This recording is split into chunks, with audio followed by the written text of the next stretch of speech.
Two bricks can look exactly the same, but one can fail inside your wall. And the worst part? You won't know until it's too late. If you are building a house, this is one of the most important things you need to understand. Because material quality directly affects strength, durability, and even long-term maintenance. So in this video, I'm going to show you simple, practical tests you can do on site.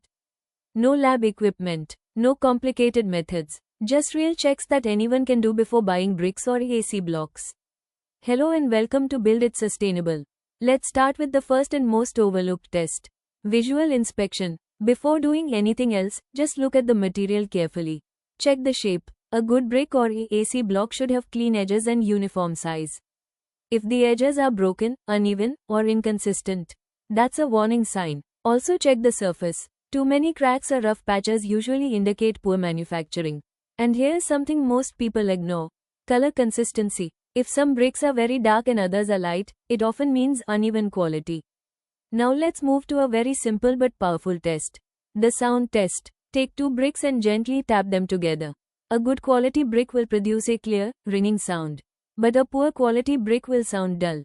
Why? Because a strong, dense brick transmits sound better. This is one of the easiest ways to quickly check quality on site.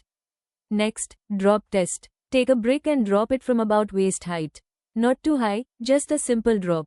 If the brick breaks easily or cracks badly, that's a red flag. A good brick should be able to handle small impact without breaking. Now don't expect it to be unbreakable, but it should not crumble. Now let's talk about water absorption. This test is very important. Take a brick and dip it in water for a few minutes. Then observe. If it absorbs too much water very quickly, that's not good. High water absorption can lead to dampness problems later. It can also weaken the structure over time. A good brick should absorb water, but not excessively. Now let's check edge strength. Take a brick and try to scratch or chip one corner. If it powders very easily, that means low strength. A good quality brick should feel solid and resist minor damage. Now let's move to AC blocks. The checks are slightly different, but just as simple. First, surface and cracks. AC blocks should have a smooth surface. Small hairline cracks may exist, but large cracks are not acceptable.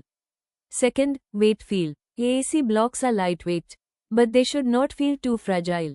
Pick one up. If it feels too weak or breaks easily during handling, that's poor quality. Third, uniformity. AC blocks are machine-made, so they should be very consistent in size. If you see variation, that's a quality issue. Fourth, edge strength. Just like bricks, check the edges. AC blocks are slightly more brittle, so minor chipping is normal. But excessive damage is not. Now here's something very important. Most people assume that if the material looks okay, it must be good. But that's not true, because poor quality materials can look perfectly fine from outside. That's why these small tests matter. They help you avoid big mistakes. So let's quickly summarize. For bricks, check shape, sound, strength, and water absorption. For AC blocks, check surface, weight, uniformity, and edge strength. And remember this, you don't need to be an expert to check quality. You just need to be aware. Because once the material is used in construction, changing it is almost impossible. If you found this useful, subscribe to Build It Sustainable for practical insights that actually help you build better. Let's build smarter and build sustainable. Thank you for watching.